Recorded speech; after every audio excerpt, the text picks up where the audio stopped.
yéen ndoxu tuufaan li dootul sànk benn mbindeef mi di dund du amati tuufaan bu di yàq suuf si yàlla neeti li lee moo di mandarga wëllëri bi may fas suma diggante ak yéen ak mbindeef yi di dund yi leen war yépp ngir jamono yi ci kanam yépp maa ngi rëdd suma xon ci diggu niir yi ngir mu nekk mandarga wëllëri bi nekk suma diggante ak suuf si waxtu may dajale ji niir yi ci kaw suuf si te xol wi feeñ ci diggu niir yi dinaa fàttaliku sama wëllëre ak yéen ak mbindeef yi di dund yépp te ndox yi dootuñu indi tuufaan li di sànk bépp mbindeef mi di dund baatu borom bi.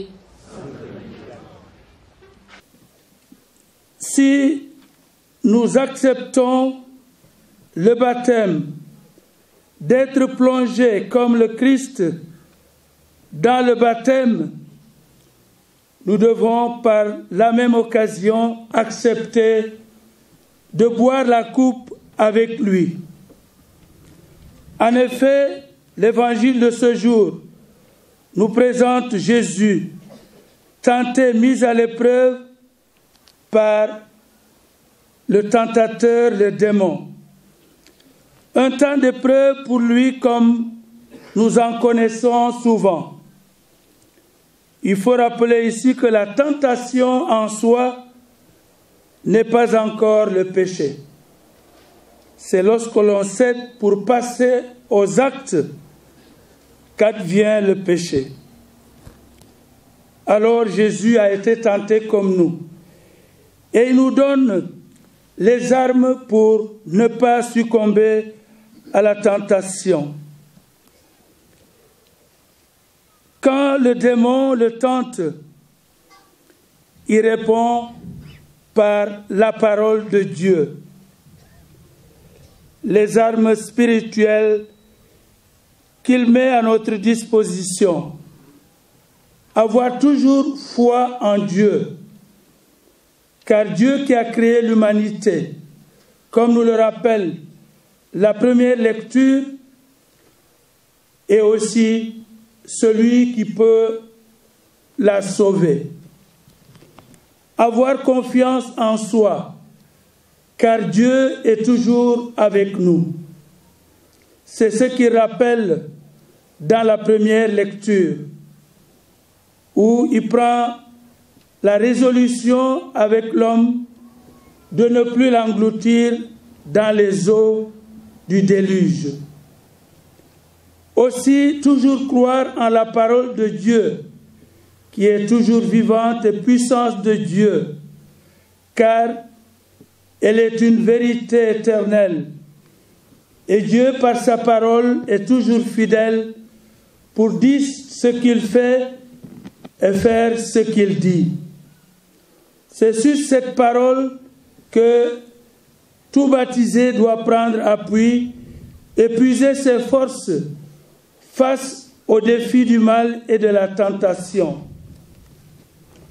Cela suppose qu'il faut la connaître. Oui, la parole doit être au cœur de notre vie chrétienne pour la connaître et en vivre, car l'ignorer, c'est ignorer le Christ, et cela nous ramène à notre propre jugement et à nos traditions ou à la tradition des autres. Aussi, dans l'évangile de ce jour, il nous est dit que Jésus est conduit par l'Esprit. Après le baptême où nous avons reçu l'Esprit, celui-ci nous conduit à l'action, à vivre ce que nous avons reçu, mais aussi à témoigner en parlant de ce que nous avons reçu. Rappelons-nous l'épisode de la Pentecôte. Les chrétiens, les apôtres qui avaient peur, qui s'étaient enfermés, une fois qu'ils ont reçu l'Esprit, ils ont ouvert le cénacle pour aller annoncer ce qu'ils ont entendu et reçu. Jésus a fait le même mouvement. Après son baptême au Jourdain, il est conduit au désert où il entre en communion avec Dieu pour s'accorder de la mission qu'il doit accomplir. C'est au cœur de cette rencontre que le démon survient pour le mettre à l'épreuve. Et il met l'accent sur sa filiation. Si tu es le Fils de Dieu, fasse que ces pierres deviennent des pains. Jésus est notre modèle. Il nous inspire aujourd'hui à mettre au cœur de notre vie de foi la parole de Dieu, mais aussi à faire de notre vie le temple de l'Esprit, qui nous rappellera la parole et qui nous enseignera tout ce que le Seigneur nous a laissé comme testament de l'amour du Père. Cependant, se laisser conduire par l'Esprit doit nous amener à l'intérioriser et à lui rester fidèle par une docilité religieuse. Car la parole de Dieu étant la première source, l'Esprit nous inspire et nous donne la force et la lumière de la comprendre.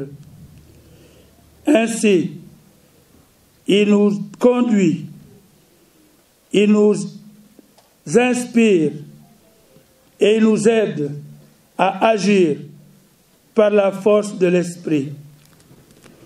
Aussi, chers frères et sœurs baptisés, nous le sommes pour une mission, la mission du Christ qu'il a confiée à son Église, celle de témoigner de lui, raconter aux autres ce que l'on a entendu et vu, ensuite l'annoncer aux autres en parole et en acte, car l'évangile du Christ est vie. C'est la raison d'être de tout baptisé. C'est la raison d'être de l'Église, de pouvoir annoncer le Christ mort et ressuscité. Alors, nous partirons de cela pour être aujourd'hui les témoins du Christ dans notre Église de Thiès, où chacun a sa part à jouer. L'évêque, les prêtres, les religieux, religieuses, les fidèles, chacun est dépositaire des dons de l'Esprit pour les exprimer dans la pluralité des charismes. Ce faisant, nous devenons pour le monde des signes prophétiques qui rappellent à tous que Dieu est proche de chacun. Dieu est amour pour chacun, même s'il faut traverser l'épreuve de la croix. Quelles sont les épreuves de cette croix, la nature de cette épreuve? L'Évangile nous dit que Jésus a été tenté. Le contenu de cette tentation nous est précisé par les parallèles en Luc et Matthieu. L'épreuve porte sur le titre qui lui est donné le jour de son baptême. « Tu es mon Fils bien-aimé, en qui j'ai mis tout mon amour. » La tentation consiste à dire, si tu es le Fils de Dieu, comme on vient de l'entendre à ton baptême, donne la preuve. Si tu es Fils de Dieu, tu dois être comme Dieu. Et Jésus de répondre par la parole de Dieu. si tu acceptes de te prosterner devant moi, je te donne en possession le monde. C'est la tentation du pouvoir. Et Jésus de répondre que la grandeur de l'homme passe par son obéissance à Dieu. Nous aussi, il nous est donné par le baptême d'être enfant de Dieu. La dignité d'un enfant, c'est d'obéir à ses parents et de les honorer, comme nous dit le commandement. Aussi, la première épreuve de toute vie chrétienne, c'est l'obéissance, car c'est par l'obéissance qu'advient tout péché. Adam et Ève ont succombé à la tentation à cause de leur désobéissance à Dieu. Chaque chrétien baptisé est fils de Dieu et à ce titre, il doit obéir à Dieu, lui donner toute sa vie, son être, tout ce qu'il a et tout ce qu'il est, pour que par lui, Dieu accomplisse son œuvre. C'est cette obéissance que le Christ nous a montré tout au long de sa vie, jusqu'au moment de sa passion.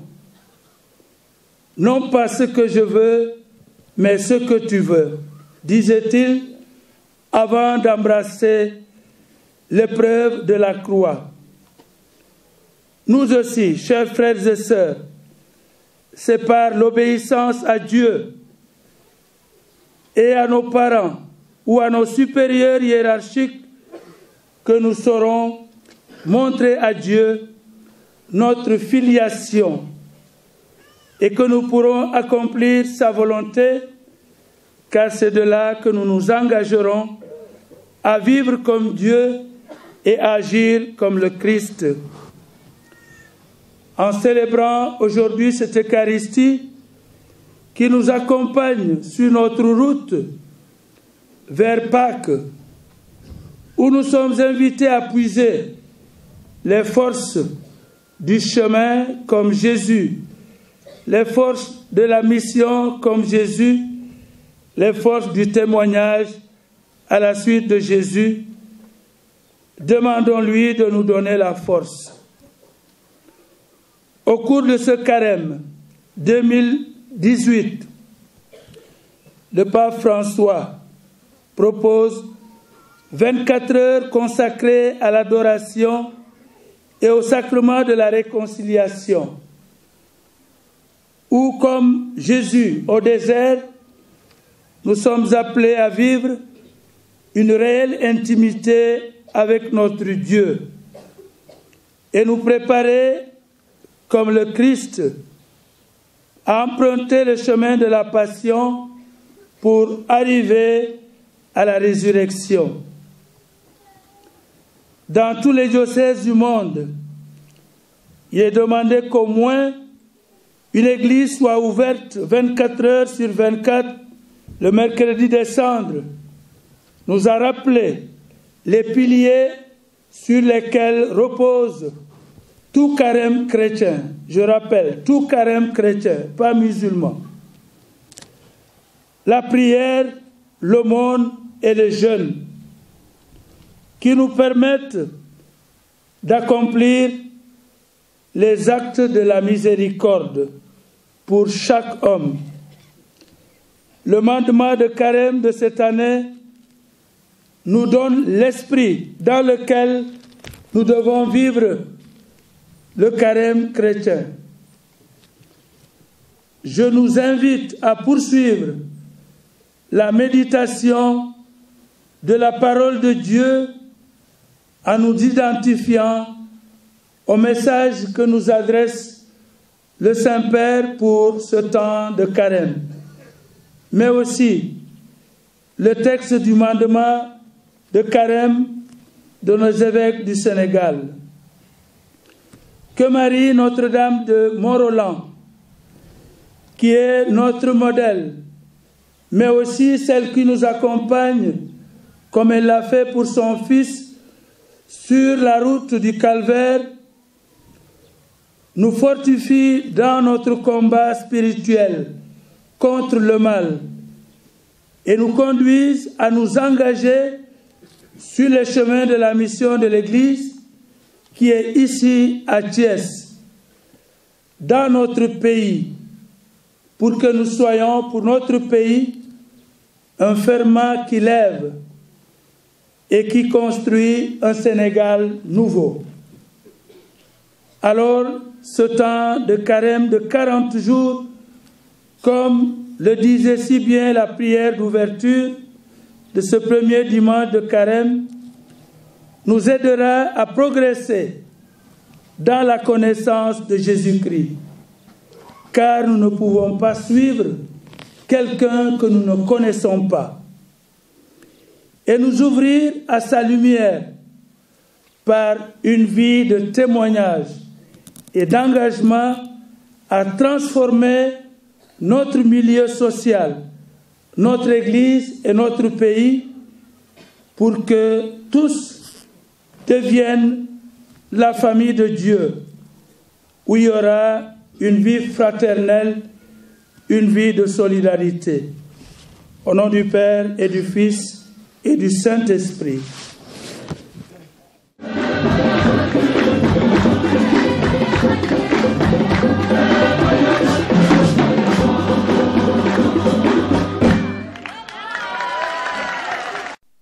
Directeur de cabinet de Madame le ministre des Mines et de la Géologie. Monsieur Aloïs Diouf, directeur des manufactures, arts décoratifs de Thiès et Madame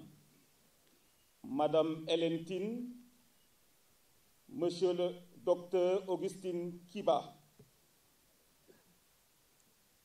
Monsieur Raymond Beng, ressortissant de la paroisse, Monsieur Olivier Sis, ressortissant, Monsieur Olivier Mbeng, adjoint au maire de Mboro, ressortissant de la paroisse, Monsieur Abbas Sek, président de l'association Ndiawa 6 de Mont-Roland, Serigne Mamour Chomban, représentant la famille de Serigne Alpha Chomban, Monsieur André Lat Senghor, directeur de la Caritas, Monsieur le représentant du directeur de l'ODEC, Madame Monique Faye Chandoum, présidente nationale des femmes catholiques du Sénégal, Madame Marthe Mbeng Koyelta, présidente des femmes catholiques de Thiès, Monsieur Chomban, Monsieur Jean VI et Madame.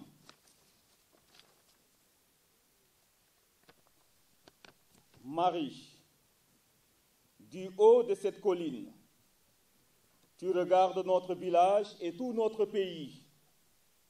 Oui, tu es notre mère, protège tes enfants, Notre-Dame de Mont-Roland. Quand les pères vinrent dans ce pays, ils nous donnaient une protectrice. C'est toi, mère très bonne, qui nous garde, ô Notre-Dame de Mont-Roland. Mariama ci kaw tundu wile danga seet sunu dëkk ak sunu réew mépp waaw yaa di sunu ndey sëppul mbokk say doom yow Notre-Dame de Mont-Roland ba làbbe yi ñëwee ci sunu réew mi jox nañu ñu ab taxawukat yaa ñuy saytu ay ndey ju baax ji yow Notre-Dame de Mont-Roland. Excellence, Monseigneur André Gueye. Excellence, Monseigneur Paul Abel Mamba, évêque de Ziguinchor. Monsieur Augustin Tine, ministre des Forces armées. Monsieur Emmanuel Diédhiou. Monsieur le sous-préfet de Pambal. Monsieur Mamor Chomban, représentant la famille Chomban. Chères autorités religieuses, coutumières civiles et militaires, chers amis et partenaires de l'archidiocèse de Bamberg en Allemagne, chers frères et sœurs consacrés, chers frères et sœurs fidèles laïcs, c'est par ces paroles prononcées en ce lieu, un 14 mai 1951, que je voudrais, au nom du comité d'organisation, m'adresser à vous tous, communauté diocésaine, ici rassemblés en pèlerinage. Une façon de nous inviter à rendre grâce, et à rendre grâce encore à Dieu pour le don d'une telle mère, don fait à l'humanité, Marie, celle que nous appelons affectueusement Notre-Dame de Morolan. Que de souvenirs, que de pieux souvenirs en ce lieu, découvert par des hommes de Dieu et consacré comme demeure pour la Vierge Marie, il y a de cela 125 ans, 1893-2018. Quelle immense joie qui nous anime en ce pèlerinage jubilaire qui marque les 125 ans de la communauté paroissiale de Morolan, dont l'histoire de sa vie de foi a commencé ici, sur cette belle colline. Aussi voudrais-je, en votre nom, souhaiter un saint et heureux jubilé à cette vaillante communauté, vaillant gardien du temple, ce temple qu'est notre sanctuaire marial, une mission dont elle s'acquitte avec ferveur et générosité. Et si vous avez encore de l'énergie, applaudissez pour la communauté paroissiale.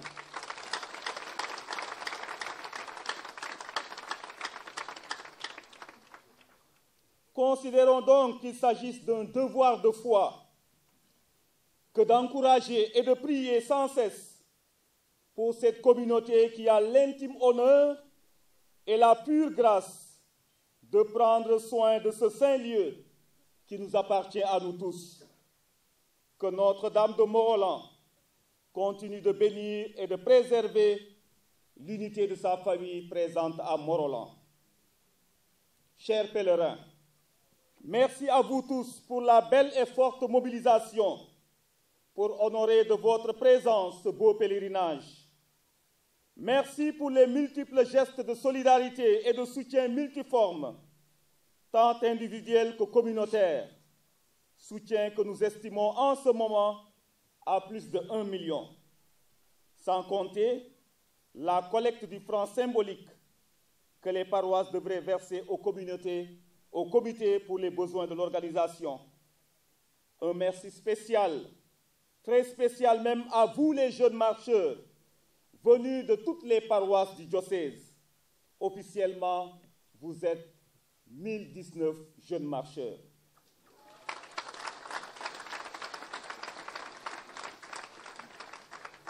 Nous vous remercions pour votre fervente et forte mobilisation pour la marche, mobilisation qui ne cesse d'augmenter d'année en année afin d'honorer votre mère, la Vierge Marie.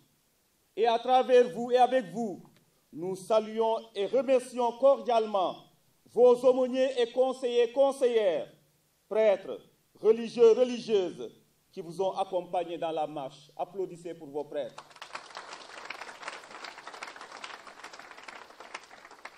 Merci aussi à tous les services de l'État qui nous ont soutenus pour la réussite de ce pèlerinage. Je pense à la Gendarmerie nationale, plus particulièrement à la brigade de Tivaouane, la brigade nationale des sapeurs-pompiers, en sa tête le général Victor Tine et le commandant Cheikh Tine, ainsi que tous les éléments ici présents, le service régional d'hygiène, départemental également de Tivaouane, la Croix-Rouge de Tivaouane, le commissariat de la sécurité alimentaire, la Sénélec, la SDE, et nous saluons au passage la présence de jeunes policiers de la 44e promotion de la police nationale qui sont là, qui nous ont accompagnés. Chaque année, nous constatons une implication qui s'améliore progressivement de la part de l'État du Sénégal pour accompagner ce pèlerinage, tant au niveau départemental que régional. Des rencontres ont été organisées cette année pour assurer une bonne réussite à ce pèlerinage. Je le dis humblement, le pari est réussi. Nous ressentons une entière satisfaction à l'égard du sous-préfet de Pambal, Djamou Serer. Monsieur Ba. Puisque j'ai parlé de Djamou Serer, il y a un Djola ici, il faudrait bien que je lui donne son rang. Oui, Paul. Le Djamou Serer est là, donc il faudrait bien qu'on trouve pour Monseigneur un rang social. Puisque le Serer est là comme Boubour, n'est-ce pas? Donc le pari, il est réussi. Nous ressentons donc une entière satisfaction à l'égard du sous-préfet de Pambal, M. Ba, et à l'égard du gouverneur de la région de Thiès, ainsi qu'à tous les chefs de services régionaux et départementaux pour la qualité et la générosité de l'accompagnement.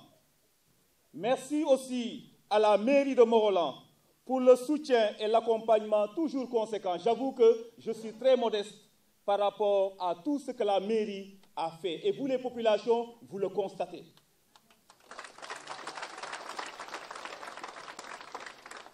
Merci à vous, Monsieur le ministre des Forces armées, Dr Augustin Tine, pour le soutien conséquent que vous avez apporté cette année. 500 000 francs.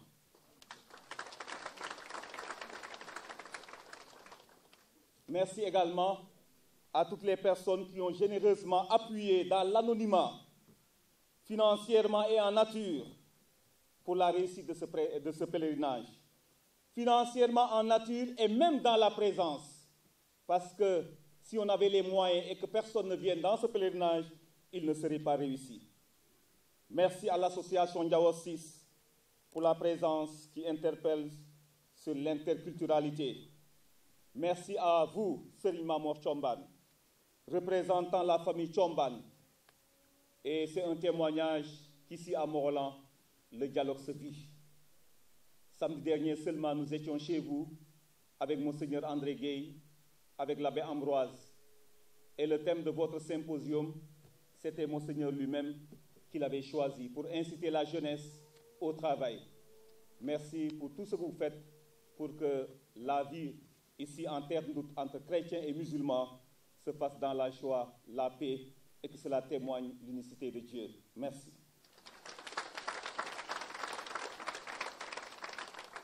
Merci à vous, les différents organes de presse, car sans vous, certainement, notre pèlerinage d'aujourd'hui serait dans les oubliettes. Gardez-en des archives et au besoin, essayez de nous en donner, nous, au niveau du diocèse, parce que ce pèlerinage, c'est un pèlerinage jubilaire qui marque les 125 ans de la présence chrétienne ici, mais qui marque également la 28e édition. Excellence, Monseigneur Paul Abel Mamba, évêque de Ziguinchor. Excellence, Monseigneur André Gueye, notre père évêque. Messieurs les sous-préfets, Monsieur le curé de la paroisse de Morolan, Messieurs les membres du clergé ici rassemblés, chers religieux, religieuses, Mesdames, Messieurs les chefs religieux, coutumiers et politiques, Mesdames, Messieurs, chers fidèles, en vos titres et grades, je suis baptisé, je suis engagé, je suis missionnaire, je suis témoin du Christ.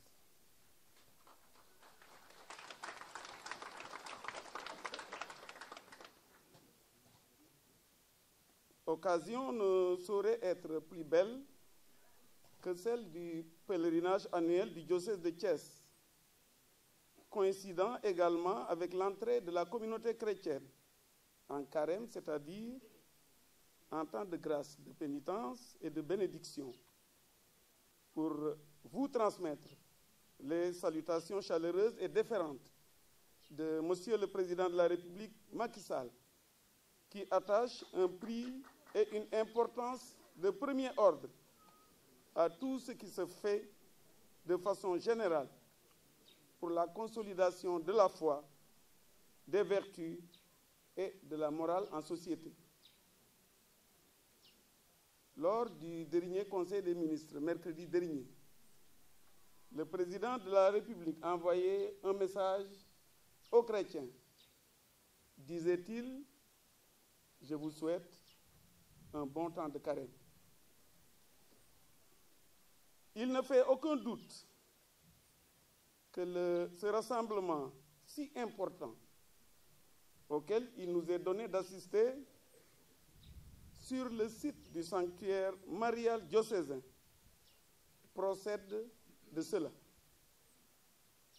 Cette occasion est d'autant plus belle qu'elle nous permet, en tant que représentants du gouvernement, de solliciter de cette assemblée priante et fervente des prières pour le président de la République Macky Sall, ainsi que pour le gouvernement de notre République, afin qu'il jouisse des grâces et bénédictions propres à accomplir la mission qui lui est impartie.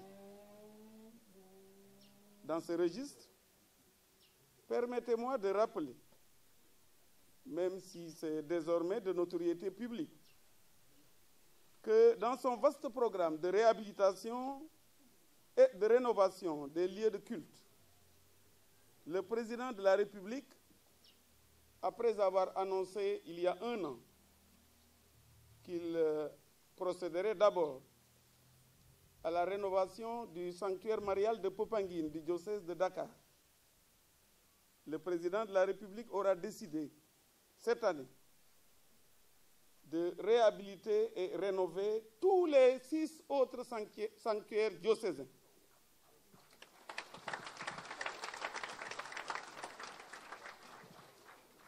Pour chacun de ces sanctuaires, le président a alloué la somme de 200 millions pour chaque sanctuaire.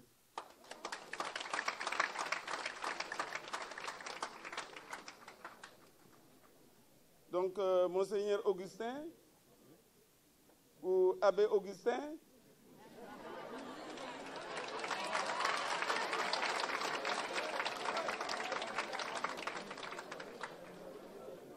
je préfère Abbé Augustin. Donc, Abbé Augustin, il y a un an, vous insistiez ici même sur le fait que le sanctuaire de Morolan devait être refait. Alors, c'est pour vous dire que le président vous a sans doute entendu. Mais étant donné qu'il pense à toutes les populations sénégalaises, de Ziguinchor, de Saint-Louis, de Kolda et de tous les autres 6 diocèses du Sénégal, il a décidé de faire concomitamment donc, les sanctuaires de ces 6 autres diocèses.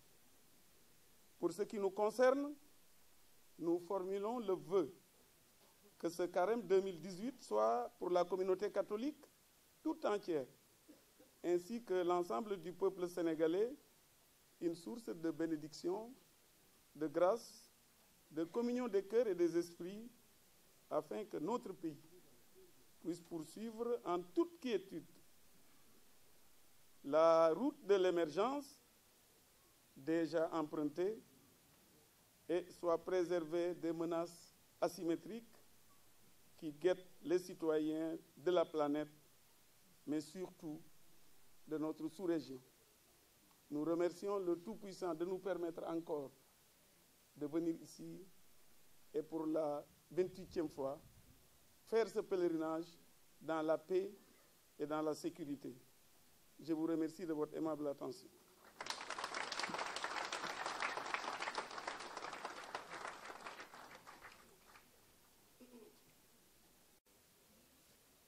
ma commencé fii Monseigneur Paul Abel Mamba daanalee waareem maanaam li jëm ci koor gi mbokk yi Monseigneur yi bind nañu ab bataaxel na ngeen ko jàng boo leen mënul jàng itam ngeen ñaan ñu jàngal leen ko le mandement de carême J'invite tout le monde à le lire. Il est disponible quelque part dans ce site. Lisons le Mandement de Carême. C'est le message du pape et le message des évêques. ndax ñu gën a jublu ci yàlla moo waral koor gi ñu gën a nemmeeku néew doole yi ñu gën a mëtali itam sunu warugaar ci jàngu bi gëmkat dafa am ay droit waaye itam ay devoir Monseigneur yi teg ci lile ñu gën a fonk li ñu bokk ñu gën a fonk li ñu bokk bien commun li ñu bokk nañ ko fonk mbokk yi nu aar ko nu aar lépp li nu yàlla dënk te du pour ñun rekk ñu gën di xalaat ci ñi ñëw gannaaw nun les générations à venir le bien commun l'ensemble des conditions qui permettent à tous et à chacun de s'épanouir de vivre en harmonie en fraternité de poursuivre notre bien et le bien de tous bu ñu ko jàng rek yem fa nañ ko jàng ndax jëm ko dundee le bien commun ce n'est pas une lecture pour savoir en quoi il consiste mais une lecture qui nous engage à vivre, à le protéger et à le promouvoir, à avoir en quelque sorte la culture du bien commun. Mbokk yi. Le Seigneur soit avec vous. Et avec votre esprit. Et que le Dieu vivant vous bénisse, le Père, le Fils et le Saint-Esprit.